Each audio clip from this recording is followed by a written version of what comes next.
First pick in the draft, but have multiple needs to address. Pittsburgh still doesn't have an answer from Aaron Rodgers, making drafting a quarterback a top priority. According to Peter Schrager's latest mock draft, Shedeur Sanders could fall to Pittsburgh at 21. Sanders hinting at his potential landing spot. One more. Whoever gonna be the quarterback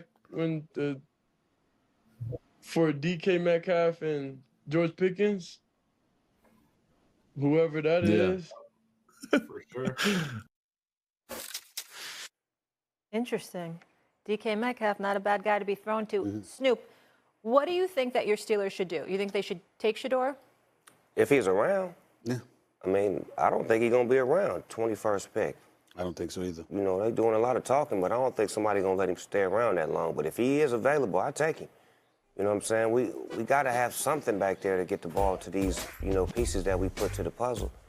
And right now, I don't like the way we look at quarterback. And that's no disrespect. It's just I just don't like the way we look. I seen you up here the other day, Stephen. You was looking like this. I just wanted to join you. Like, we got Rudolph the Red-Nosed Reindeer at quarterback. Yeah, Mason Rudolph. You both are foul for that. Mason Did you really just go Rudolph the Red-Nosed Skylar Reindeer? Thompson. Come on, man. Come on, man. You got to do better. In the same division as Lamar Jackson and Come Joe on, Burrow, man. and you gonna come to us with Mason Rudolph and Skylar Thompson? That cannot happen. Well, let's lay out a proposal. Okay. Yeah, so let me ask you this. Where are you on Aaron Rodgers? Because he's still making a decision, but apparently the Steelers would still hold out hope for Rodgers. Is he going to show up to mini camp and all that other stuff? Because that's what's important. Like, if you don't get the rhythm of the team, then we don't need you, homie. Like, you got to come in here and do what we need to be done to get the rhythm and the chemistry. That's what's missing. Like, whoever we going to get got to come in and get down with us. We don't need no divas, so to speak. So if he going to sign. If not, kick rocks. Yeah, you need to be all in. But it's just 1 year. It's just 1 year. And I think that that's the attitude to have for somebody that's a more longer-term investment. But you're the Steelers, and this is what you have. Let's face reality. If Aaron Rodgers walked off the street with a pot belly and said, "I'm ready to throw the football for you in the Pittsburgh Steelers uniform," you're going to look at Mason Rudolph and Skylar Thompson, you're going to go like this. We can work with it. We can work with it. That's the truth. It's just the truth. It's just the truth. But, Stephen A., the Jets had a good, solid team, and you talk about being all in and not being there. Remember the trip to Egypt, the whole thing. We talked about it ad nauseum. I'm saying they got to develop chemistry. Right. Fair. But here's the flip side to it. We forget that Aaron Rodgers arrived in New York, got hurt on the 4th play of the season, torn Achilles.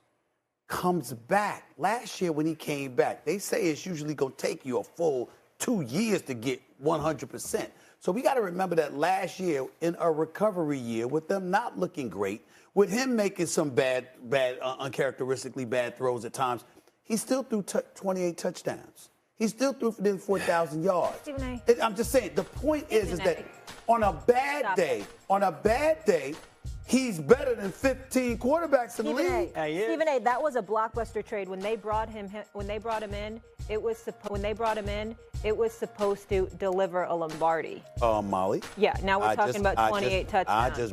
I just brought up an Achilles tear. I get it, but there was a second season. We're lowering the bar. But everybody says that, especially when you're playing football, obviously football, basketball, stuff like that, it's going to take you a full 2 years to recover. All right, Snoop. Everyone says that. Rodgers called you tomorrow. I want to play. You want me a quarterback? If he called tomorrow, hell yeah, we're signing him. All right, then Shedeur was available at 21. You also want to take him.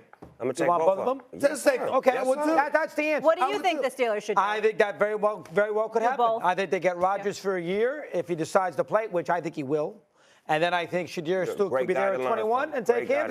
And he could sit and watch him for a year. What's the matter with that? Nothing wrong. It's better than Rudolph and Skylar Thompson that you've been screaming about. Hell to the yes. Rudolph, Skylar, I like y'all, but it's just, hey, man, it is what it is. Look, man. I'm trying to be nice. I really am trying to be nice. I really am. There's another team in Pennsylvania that's doing a little better. Eagles center Cam Jurgens was asked what his first big purchase would be after signing a $68 million contract extension. A lot of money. He gave a great answer. Hey, Cam, congrats. Last year, Landon told us his big purchase was the mower when he got paid. Do you have anything in mind for yourself? I haven't given it too much thought. I feel like I fly a lot, so I might look into this thing called like TSA pre-check. I feel like that sounds like it's a good idea. I'm kind of tired of waiting in lines. I think I could afford that, so I don't know. I think I'm going to look into TSA pre-check next and see if I can get that done. That was a hilarious answer, by the way. Ain't nothing wrong. All right, Snoop, first big purchase after one of your first big deals. Oh, man, I got a Wagoneer, a Jeep Cherokee Wagoneer. Okay. And put some gold Daytons on it with some Vogues and put the beat in the back. You understand me? Went to the swap meet, got some mink seat covers, 10 on the windows. What about you, Mad Dog? 85, Orlando from Jacksonville. First job, really significantly got my radio. My old man bought me a Honda Civic, which he then sold when I came to New York, which drove me nuts. But he got me a Honda Civic for $8,400. So I had Orlando, I had a car, I had a little Honda Civic. I could see you in a little Honda Civic whipping around. 1985, whatever you want. Stephen A., what about you? You just had a big contract. Did you? Yeah, one day. Yeah, hello. Yeah, what you do with your big contract, Stephen A? Hello. What'd you do? What'd you get? I went to the islands. That's what I did. Okay, went on a trip. But let me say this to you. My first big decent contract, ESPN. They gave me, quite frankly, on ESPN2. Yep. I signed the contract. It's in my book. I signed the contract at the ABC building. I drove to Queens, New York. My mother, after retired as a nurse, was working at the PAL, Police Athletic League in there. I went there. I looked at the boss. I said, she won't be working no more. And I handed her a ticket for a 2-week cruise through Europe. That's a very good one. That's amazing. First thing I did. There you go, Stephen A. There you Paying it go. forward. I tell you, Selfless. Put on the cruise. When I get a big contract, I'll let you guys know what I do. Oh, come on, Molly. Quit acting like It's I'm gonna move it You know what's so interesting to me about Shedeur Sanders is, look, most of the conversation surrounding him, if you ask anybody why they don't like him, it's hard for them to figure out a way to really blow holes in him with his play on the field. This is about a personal issue that people have with him. That's what it is.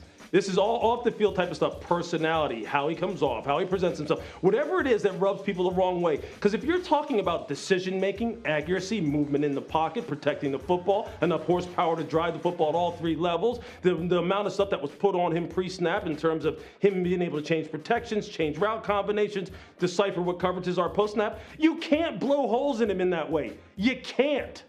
You just can't. And people with his profile, his specific physical profile and mental profile, have had tremendous careers.